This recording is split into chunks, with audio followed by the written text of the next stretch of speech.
It gives me enormous pleasure to be able to introduce our closing keynote speaker. Her name is Diana Osagie. Is that correct, Diana? Yeah. Oh, thank goodness for that.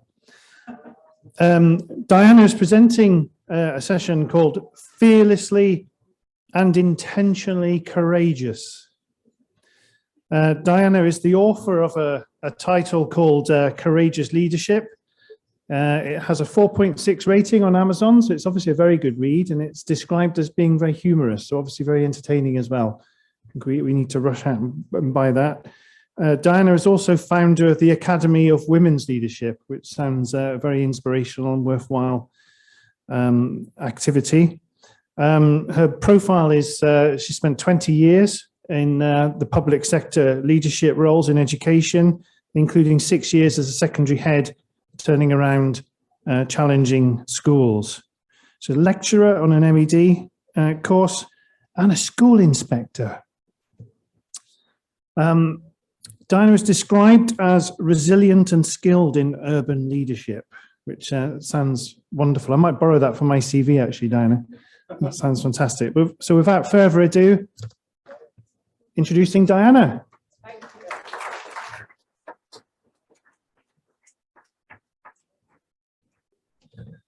You know, when you get the after dinner, after tea break slot, you're all full of carbohydrate.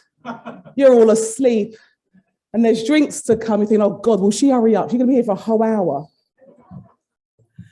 I won't take an hour, but I will set you on fire. Is that all right? All right, then. And I'm going to tell you a story to start off, because when I'm talking about being fearlessly and intentionally courageous, where I do it in the state sector, in tough, challenging schools, secondary schools, I change lives. My team changed lives. We changed the trajectory of young people's lives, and we turn narratives of no into yes. Do you do any of that kind of work? Change lives, get involved in people's lives where what was a no you can't, no you shall not, becomes a yes. Yes, you do. Of course you do. Of course you do. You just may not call yourself courageous, fearless leaders, but I bet you do. So let me tell you a story of Mariam and Josie. And I'm telling you this because the end result of Mariam and Josie is courageous leadership.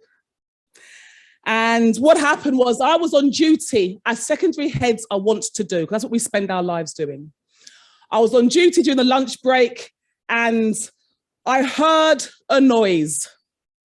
I heard music as I'm going around the building. I thought, oh, here we go. Year 11 doing something not supposed to be doing again.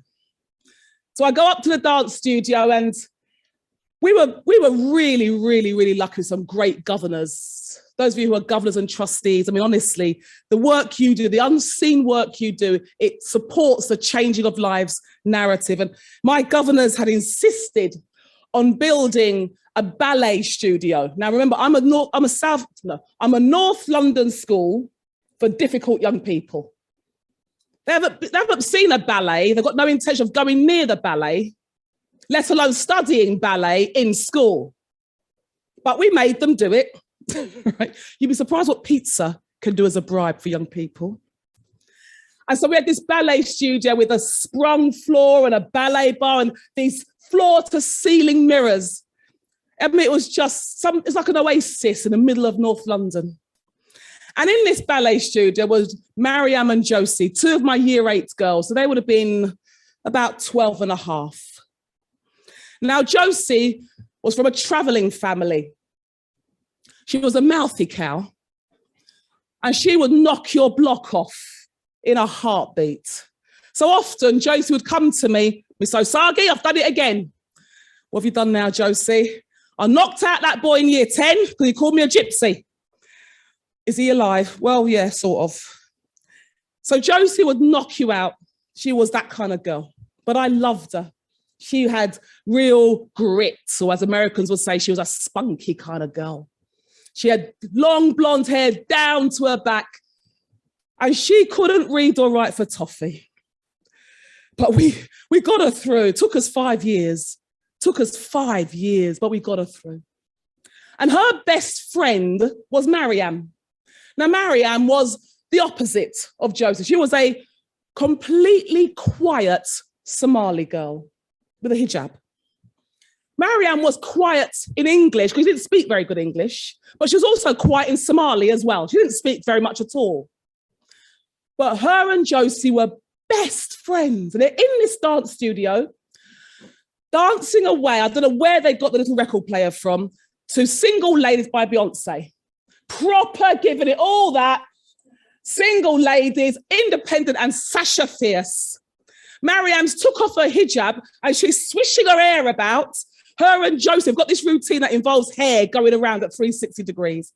I've never seen dancing like it, to be honest. And I just watched them and I left them to it and I backed away, trying not to cry because they were able to do that because they had leaders in their lives who made the courageous decisions on their behalf, because they went to a school in North London and we were, as described by a government minister one time, a bog standard secondary school. Bog standard comprehensive in Islington. But we served the community where the narrative, the moment these young people are born, the narrative over their lives is no. No. Children like you from that estate don't go to university. No, children like you don't have fulfilling careers. You'll have a job and you'll like it and you'll be grateful for a job. Children like you don't realise the potential of their lives because young traveller girls or young Somali girls often get married early and have children.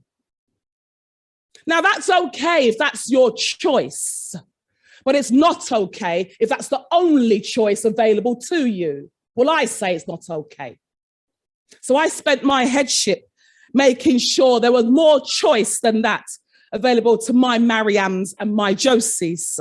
So we had to be intentionally and fearlessly courageous on behalf of these young people to change that narrative of no. Because, you know, sometimes my year 11s would leave revision class and I taught all the way through my headship. I taught GCSE physics. And I would teach physics revision lessons at the end of school till 5, half 5 on a Friday night, full of year 11 boys. They would leave school, and they're going to leave in a group because they've all had revision with me. And I would watch as people would cross the road from them.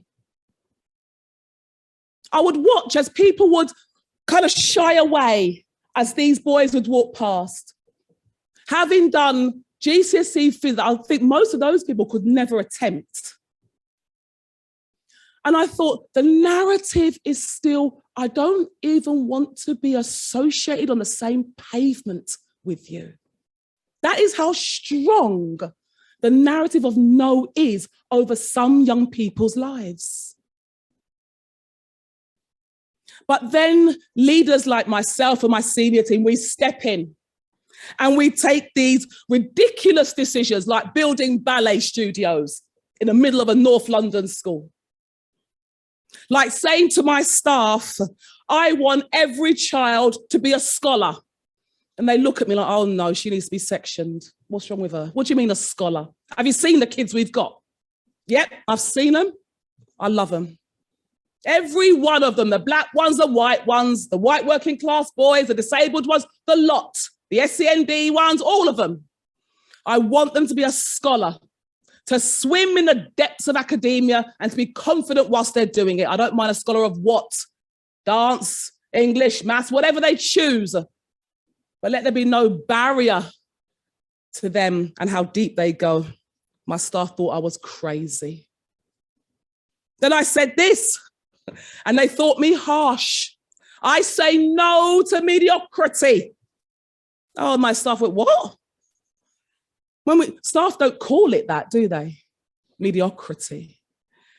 But when they say things like this, one member of staff, my head of humanities, said this to me. I nearly decked him. He says, after he got his results one summer, which were dire, he says, Miss Osagie, I defend the right of every young person in my class. He said it like that, in that voice, to get an F in my class. Because for them, just being in the presence of humanities and history is success in itself. I nearly knocked him out. My deputy said, come on, Miss Osagie, we've got to go now. And she dragged me off before I started on him. And then he says, I will be putting in my threshold application in due course, which means he wants to go through the bar to get more money. I didn't say over my dead body, but something quite like that. Anyway, he took me to the governor's, the tribunal, because I refused to give him threshold. So I'm sat there in the tribunal, and I could feel my deputy head pulling on my trouser leg, trying to keep me in my seat. And he's there, and the union's there, and the governors are there listening to this tripe coming from him about getting an F in his class. And he said it again. I defend the right of every child to get an F in my class. Success is just them being there. And I stood up and I could hear the intake of breath. And my deputy was desperate. She's trying to keep me in my seat, but it wasn't happening. And I'm up like this.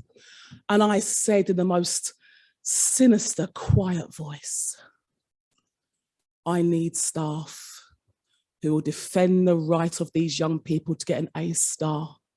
I don't need muppets like you to defend an F. They can get an F by themselves. Then my voice began to raise. My deputy just got hold of me and shoved me out the door. And I could hear them going, oh God, well, that was a bit difficult. Oh, that was aggressive. It weren't aggressive, it was the truth, I shouted as I go out the front door. They've already got a narrative of no, and here you are defending the narrative of no. I don't need staff like you. So even though the culture before I became head was anyone could have threshold, anyone could have more money, as long as you stayed in teaching, because teachers were hard to recruit, I said, I'd rather have them in front of a supply teacher. I'd rather have them in front of a video than have them in front of you. So here we go. We had to choose to be fearless, courageous, because our decisions affected the lives of young people. So what do you do when you've got a team of people who say, we're going to do that with you. We're going to be intentional and fearless together. If you are sitting here listening, thinking, oh my days, what is she on about? I've just come here for the English UK AGM. I didn't intend to be courageous at all. Frankly, I need a drink. If you're waiting politely for me to finish, strap yourself in. I'm not done with you yet. But if you get this, if this is beginning to resonate within you, that there is something special about teams that decide and explicitly say, we are going to be courageous.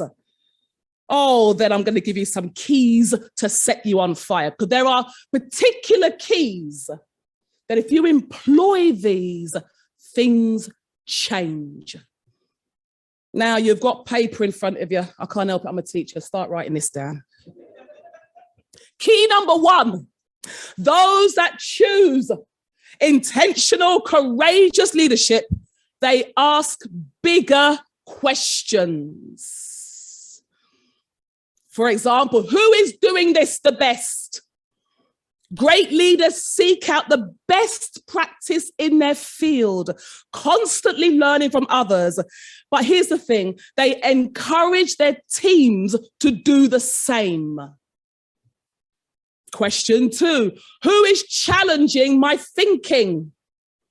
Great leaders, great teams, they have people around them that pose professional challenge.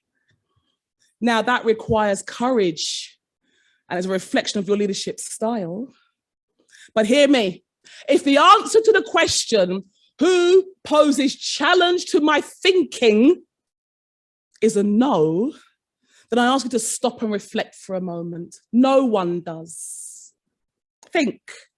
Not who poses challenge to what I do. What do you think of what I'm doing? What do you think about what I'm thinking? Now, that's a courageous question to ask your teams. Is there a culture where people are frightened, frankly, to challenge what you think? Or they're not bothered about what you think? That's worse. Or there is no forum for them to offer professional challenge to your thinking. Listen, if your thinking is never challenged, then your thinking is already stale and you don't know it. I had a mentee.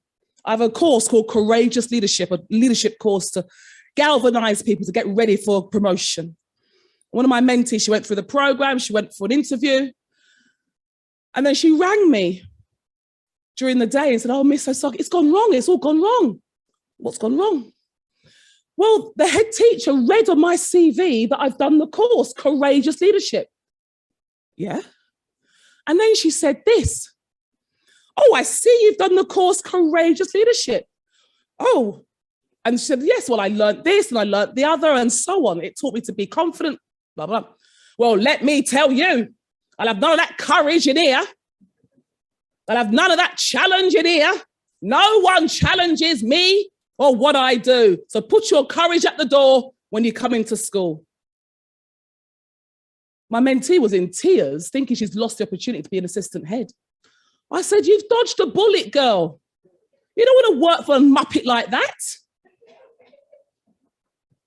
You would be miserable if you're not allowed to be your courageous self." Come on, go again. So ask yourself the question, who challenges my thinking? If you can't think of when that happens on a regular basis, I'm telling you now, you're thinking stale. You are thinking yesterday's thoughts. Question 3, what are my values? People will leave your organization, taking their expertise out the door because their values do not align with your leadership. Are you intentional in your actions, in your speech, and in your decision-making? Is it clear by the way you lead what you personally stand for? I'm not talking about the values of your organization or the mottos on the bottom of your letterhead. I'm talking about you. Do people know you and what you stand for? If the answer is sketchy, I'm not sure, then the answer is straight up no. People don't get you. So not to your face, but there will be whispered conversations around the photocopier normally. And it includes sentences like this. You never know where you stand with him. You never know how she will react. You know what? There's no point even talking to them. They always say no. They say no to everything.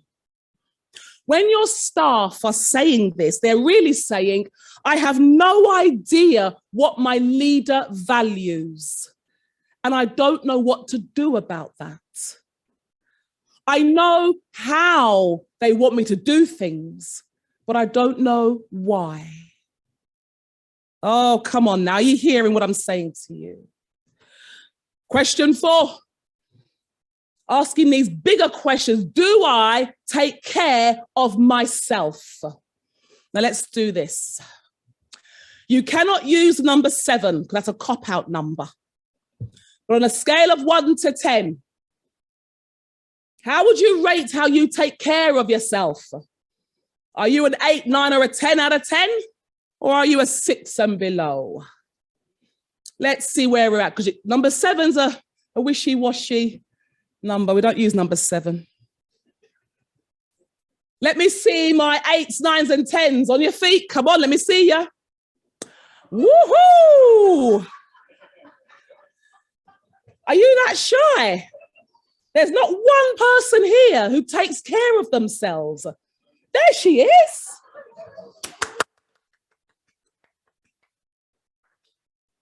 One person in the whole AGM. Come on, people. Pay attention to yourselves. It's the integral pillar to you being effective. If you don't have enough exercise and sleep and fun and water and laughter in your life, then your resilience is eroded by the sheer pace of what we do. The sheer pace of demands of the working life. Consequently, you suffer and others will too because you are. It may not show up today, but varicose veins will show up later. So stop and think. What do I need to do to be at my best? We all need training. We all need support. I'm not talking about that. But you will be a better leader from tomorrow if you commit to a fitter body and a good night's sleep tonight. Oh, but there's more. Big, strong, hairy questions. It's your time to step up and speak with your teams and ask audacious questions. Think about this scenario. One day in Google, so let's call it Google land, wherever they work, right? Someone thought, I know. Why don't we get cameras, stick them on top of smart cars, drive around the whole world and photograph everything we see and stick it on the internet? Idea. So they went to their manager. I've had an idea. And they told, the manager was going, okay, let's run with that. Let's do a pilot, shall we? Just do it around Swindon or something. Yeah? Bish, bash, bosh, Google Earth is born. Who would have thought it? It was someone's idea. And the culture of their organization was safe enough for them to have mad ideas. Google Earth ideas. I'm telling you, there are people in your organization, in your teams right now having Google Earth ideas. Can they come to you with Google Earth style ideas? Mad things that will revolutionize what you do. Oh. The most audacious question I asked my senior team, my deputy heads, my assistant heads, what do I need to stop doing so you can be fantastic at what you do? Oh, well, they weren't shy in telling me. Miss Osagie, will you just back off from here? Because we've got this. Will you come forward in this area? Because that's where we need your skill set. They proper told me what I needed to do so they could be phenomenal. I was scared to ask the question because I thought they might not need me. I might make myself redundant. No, I just made myself more effective by sticking to what I needed to do. This is your pivotal moment as you're hearing my voice. Come on, grab this new zeitgeist. If you've never done so before, pivot now. I'm giving you questions to start the pivot in your mind and in your organization. Be intentional. Ask the questions that matter and that will generate discussion, debate, and strong feeling and passion. It is out of passion that innovation is born, health is developed, and love comes. Oh, let me move to key number 2. Intentionally courageous leaders practice professional love. And now you're thinking, she has lost it. What's this about? What do you mean, love? We're professionals. We're English. We don't do love. Not outwardly anyway, and certainly not on Fridays. Let me say this to you. You know this. People thrive when they are loved. People flourish when they are loved. That doesn't switch off because they've come to work. I thrive when I know I am loved. People withdraw and they wither when they feel anxious or condemned. You need to love your teams. You need to love your staff. So let me show you what that might look like. Because I love you, I am going to listen to you. Not just listen to hear, but listen to understand what you are saying. I may not agree, but I understand you. Because I love you, I'm going to intentionally find out about you, not just your skills, but your talent, your abilities, what motivates you as a person. I'm going to get to know you at a deeper place.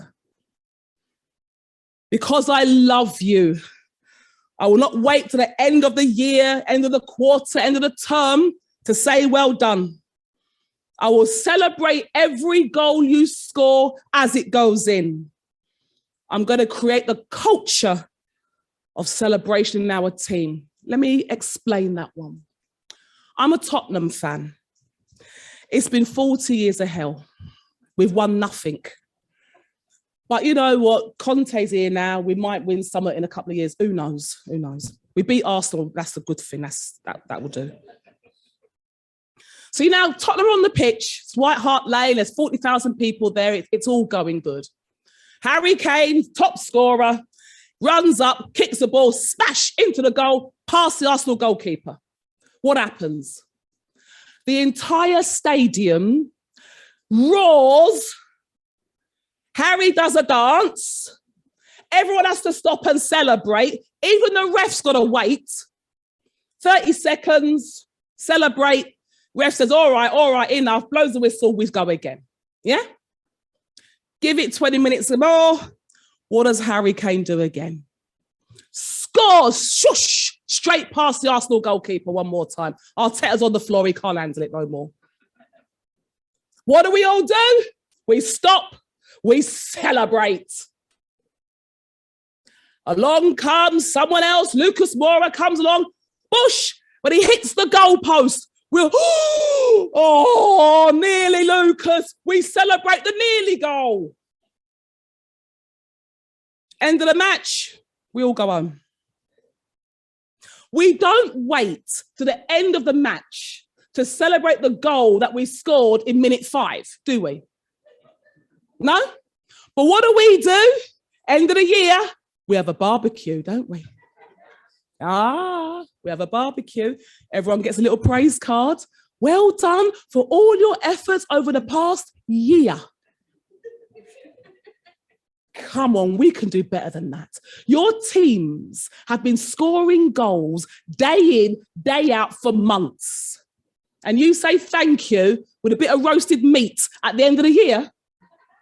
Come on. How are you going to celebrate every goal that goes in with your team? On a football pitch, it takes 30 seconds. 40,000 people, 30 seconds. If they could organise that, you can do it with your teams. What would it look like for your teams? Create that culture where I love you enough to celebrate as you score. Shall I go on? Telling you what love looks like in the workplace. One more. Because I love you, particularly, I will not allow you to settle for mediocrity.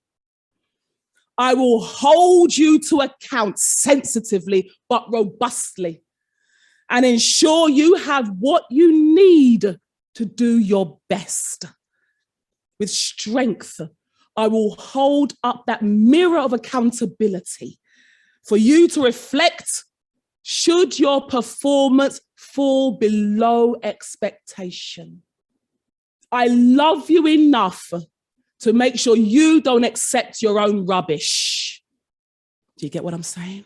I love you too, babe. Because I love you, I will create the conditions that you thrive in. You will be psychologically safe with me. I will put high expectations there because nobody wants to be head of posters, head of paper clips. We all want something worthwhile in our job. I am motivated by love. Now, come on. Key number 3. That's the tough one. Intentionally courageous leaders practice dancing. Yep. Don't look at me like that. Dancing. Here's what I mean. Diversity is when you say to everyone, come to the party. Inclusion is when you ask them to dance. That's a quote from Vernon Myers. Come to the party, come work with us, come into partnership with us, come collaborate with us. Here's your invitation to the table, come.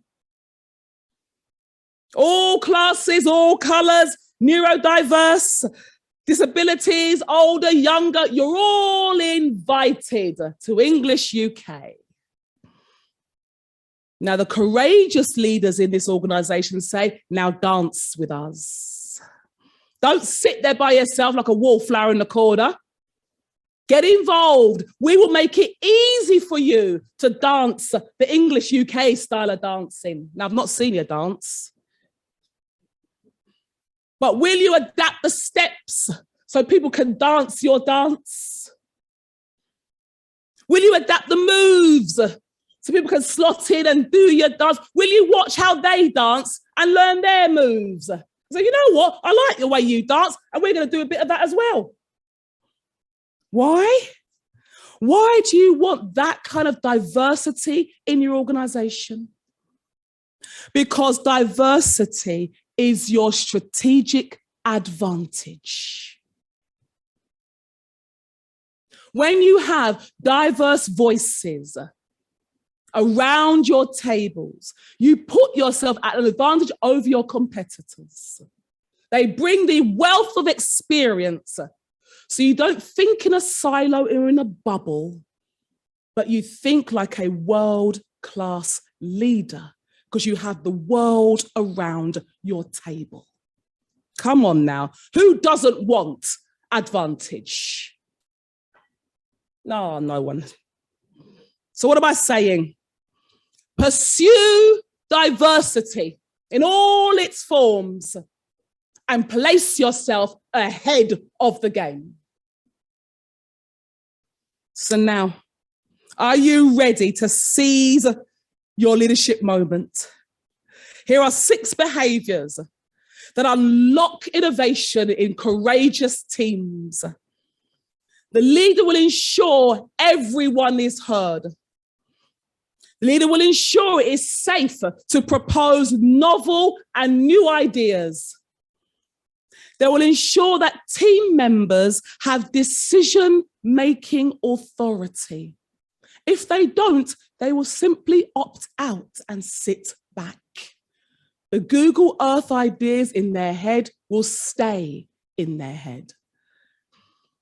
The leader will ensure the credit for success is shared. The leader will give actionable feedback. Well done is not feedback. What do I do with a well done? Is that steak? What? You did well, yeah? Give me feedback that will help me propel myself forward. And then this one's a toughie, but you can do it. You will ask for feedback on how effective your leadership is, how effective your work is, how effective your effort is, and you will listen. Oh, it hurts, I know. No one wants to be told, well, you could have done this better. when you spent ages on that spreadsheet. But I'm telling you now, feedback is the gift that keeps on giving. So are you ready to seize the leadership moment? Can you picture what you could do differently tomorrow from what I have said today? You ready to embrace courageous leadership? Now, for those of you who are not sure, there's a book over there. It's a tenner. No one's leaving until they're all gone.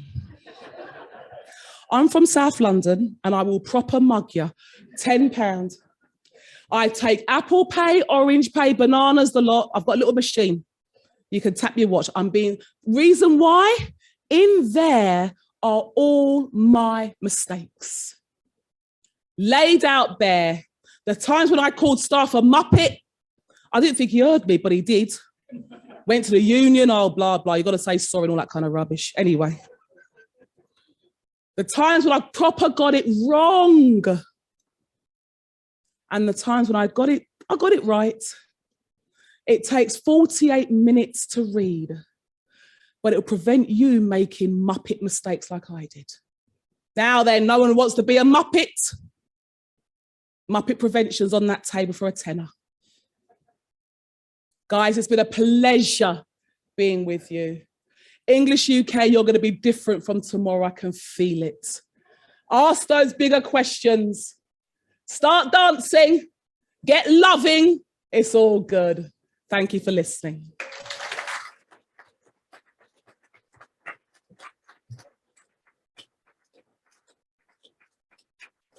Yeah. He's whispering, do you want to do questions? Of course I want to do questions. You can ask me anything you like, personal or professional. Unusual to get this opportunity because most keynotes just walk off and just get paid, but I will stay. Whatever's in your head now, you'll think, I ain't going to ask that, I feel stupid. Just ask, come on, or I'm going to start picking people. Sir's there. There he is, yeah. Thanks very much, that was brilliant. One of the things I was really took notice of was that nobody says that they look after themselves very well. And I think that's probably true for everybody in our industry over the last couple of years, because we've just been knocked. Yeah. We've lost 80% of our business and we've all lost half our staff and so on. What can you advise is a good way to, I mean, sleeping's great, but if you wake up in the middle of the night and you're full of worries and yeah. ruminating and all that sort of stuff, are there any particular strategies that you would advise? I mean, you mentioned exercise, totally agree, I do that, do other stuff, but yeah. we're all knackered and pissed off and etc. Yeah. You're describing the world right now, aren't yeah. you? I tell you one of the things that worked for me. I did all that, exercise, sleep, yoga. I couldn't do that very well, whatever. But the thing that worked for me was I felt, to be honest, because it was the world was so topsy-turvy, everything was just messed up, everything. I felt almost de-skilled. It was like, I don't know how to operate in this landscape. And so even though I coach, and I've been coaching for years, I got myself a coach because I needed someone to help me think through stuff because my thinking was muddled. I now run two businesses. When you talk about losing business, that first week of COVID, when that March hit, £40,000 of work walked out of my diary in 3 days. I had to borrow money from my mum. I'm 50 and I'm borrowing money from my mum to pay the mortgage. It was ridiculous. So I then thought, how can I afford a coach when I've got no money? But I needed someone to help me think again and get back to the level of thinking that I know I can operate in and help me to forge new paths, almost new neurological pathways, because I knew there was no going back to the old way. So the old thinking was not going to serve me in this new landscape. So my advice would be bring experts alongside you to help you with your thinking, whether it be business model thinking, business coaching, life coaching, leadership coaching, whatever it is. I always say to people when I'm doing leadership training, do not attempt leadership on your own. Just don't. That's a dangerous model. Always reserve part of your budget to pay an expert to come alongside you and guide you, mentor you, and coach you. So if you do that, not that suddenly things seem brighter, but you start to see pathways that were not almost there before. Things that just looked closed off. Suddenly, I can see a way through that.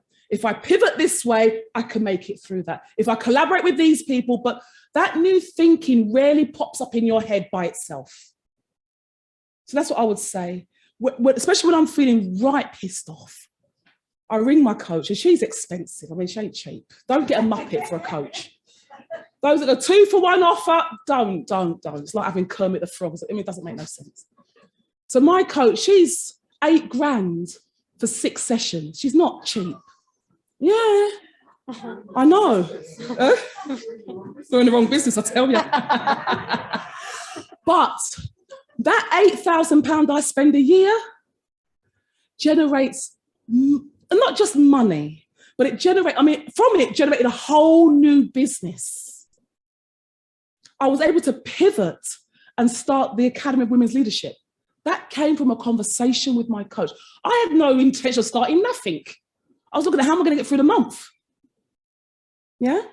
So hopefully, as well as all the physical stuff, I don't underplay exercise. I don't.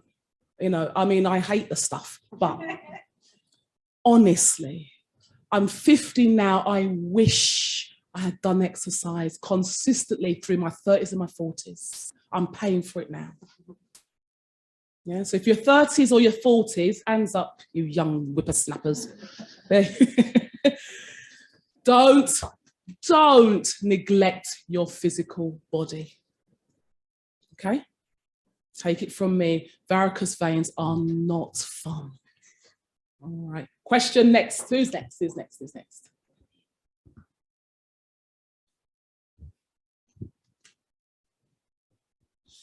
Thank you for a really inspirational talk. I really enjoyed it. I'm still really enjoying it.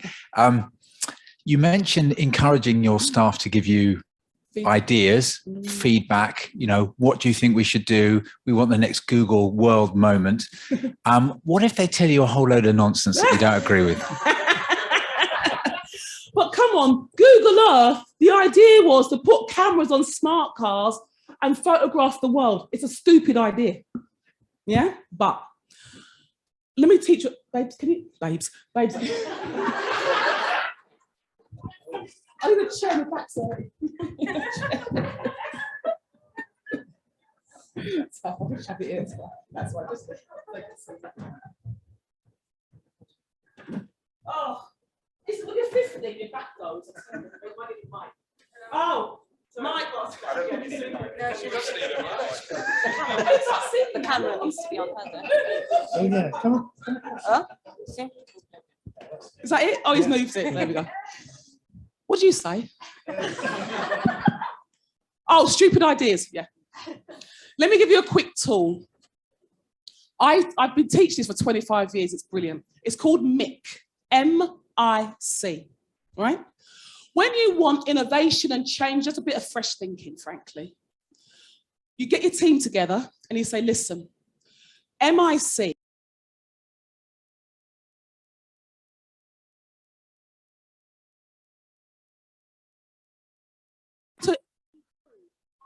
M for maintain, I for improve.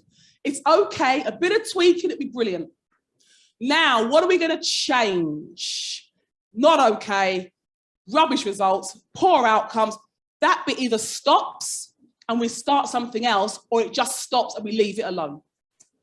When you give staff a framework for their thinking, those stupid ideas tend not to come so freely. Yeah? And that helps them to say, okay, we're not going to throw the baby out with the bathwater, because I've been working on that spreadsheet for 20 years. I want to maintain that. It works. But then, you know what? If we did X completely differently in the C part, you're giving them permission to be different. That's C. Now, the next bit I do is this. I was head teacher. On a Tuesday afternoon, every Tuesday for 6 years, 3:30 till 5:30, I'd be in my office. Any member of staff at all could come and speak to me about anything they wanted to. You only could come singly. I don't want a whole team of you turning up to, give me grief. But you made an appointment with my PA, can I have a 10-minute slot in head surgery, I called it. That is where they brought mainly their problems. Oh, I've got bunions, can I have a day off? That kind of rubbish. But that's also where they brought, I've had an idea. It was just me and them, coffee and cake, safe. Because no one wants to put their hand up in a big meeting, do they? So I've had a Google Earth idea, I'm not saying nothing. But in head surgery, me in the head, I'm sat there with my shoes off, so it's comfortable. Every Tuesday, they could have a slot for 10 minutes and just come. For 6 years. I'm not saying every Tuesday there was a great stuff, but now and again, these nuggets came from the most unexpected places. So it wasn't my head of department having those, it was my AV technician having phenomenal ideas about the way we present ourselves publicly on our website and our social media. Things I would never have thought of. But in his spare time, that's what he does. When could he ever talk to the head teacher? Rarely, So that MIC is the formal way in small groups and in meetings. Then that dedicated time for people to come and say, I have had an idea, actually. It does give you that forum and give them the psychological safety to come and talk with you. Yeah? Okay. Question. Who's next? How much time we got? Are we there? One more. One here at the front. There we go.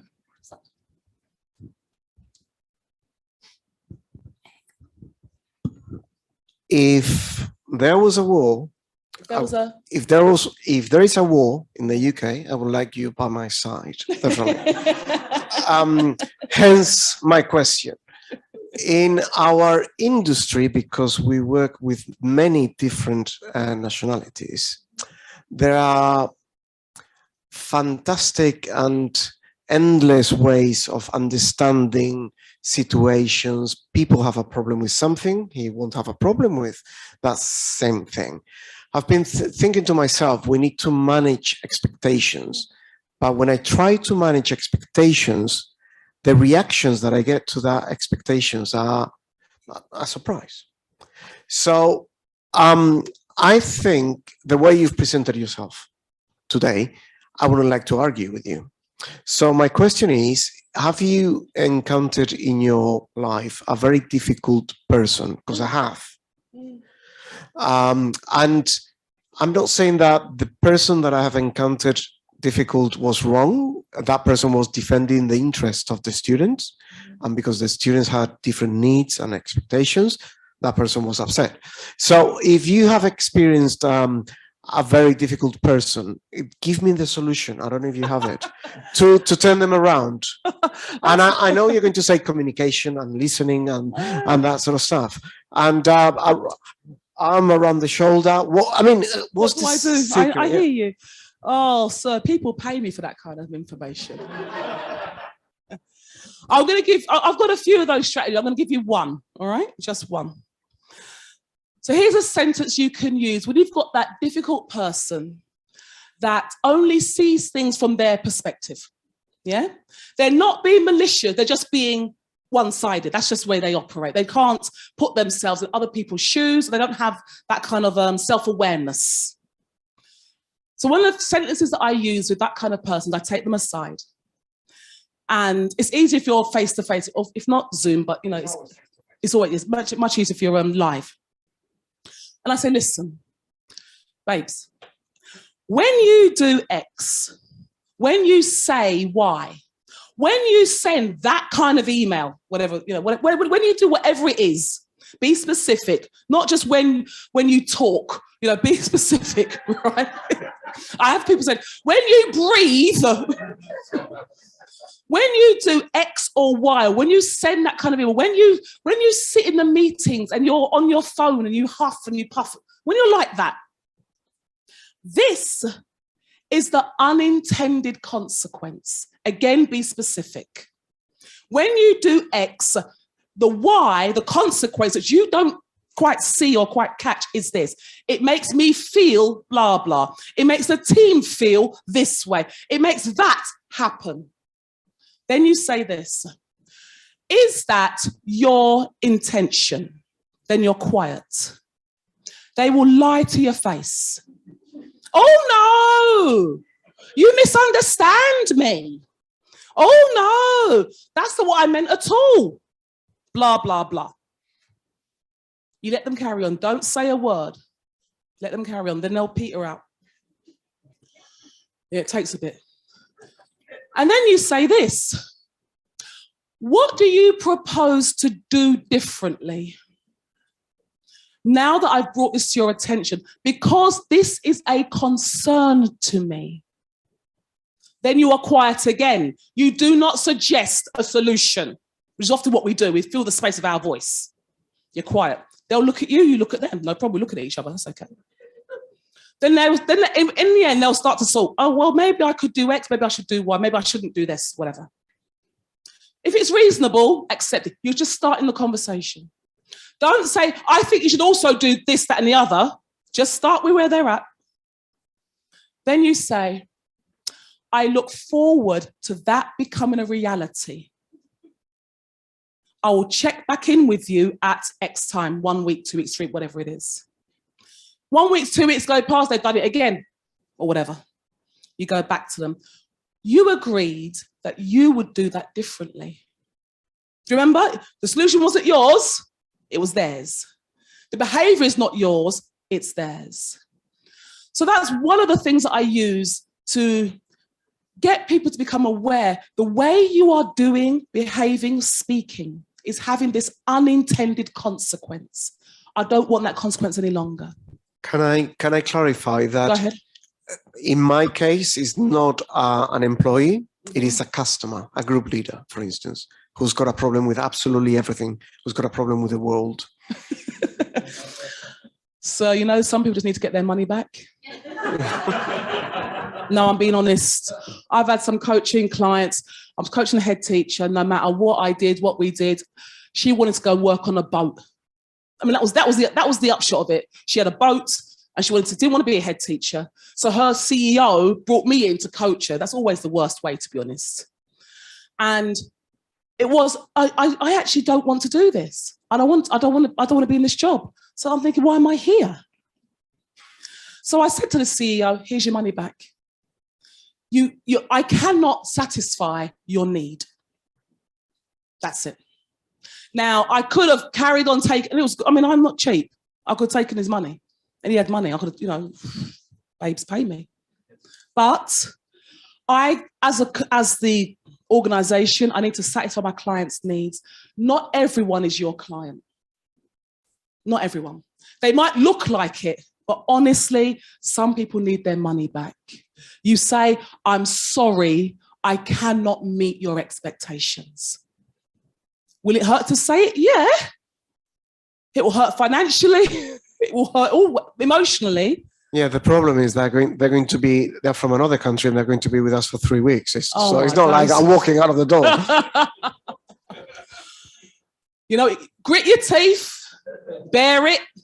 But honestly, if you can, give them back their money. Say, you know what, ain't working. Need a divorce.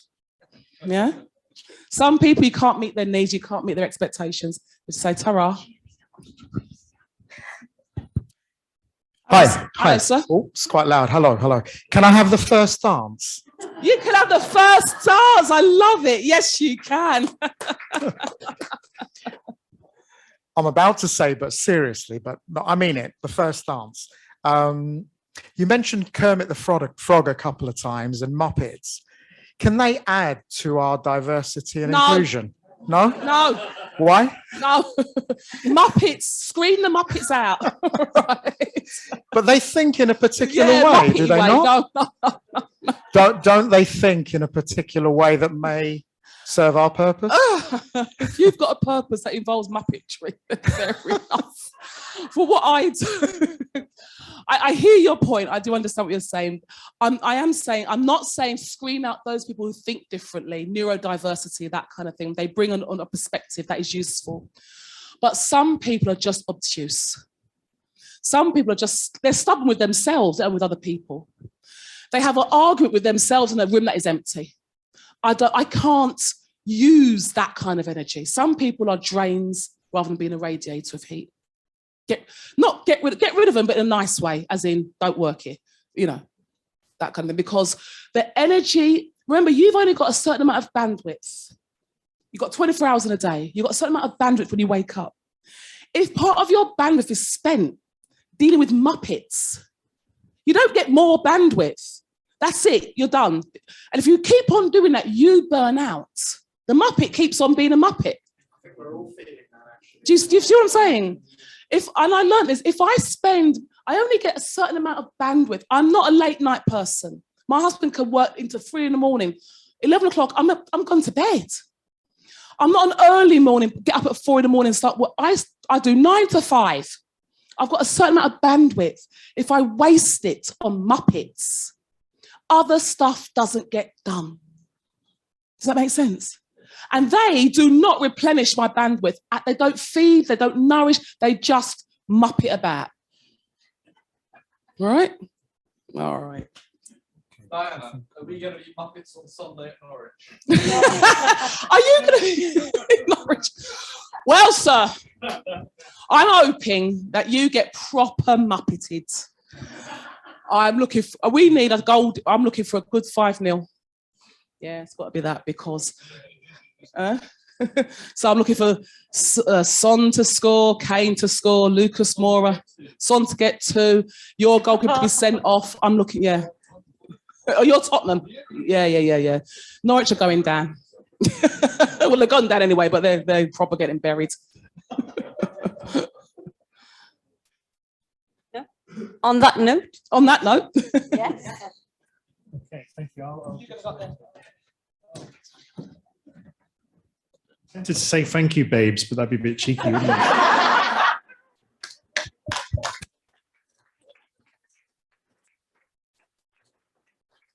Yeah, thank you very much, Diana. That was absolutely outstanding. I think we enjoyed it hugely. You were radiating heat and you really set us on fire. So we really appreciate it. Very inspiring.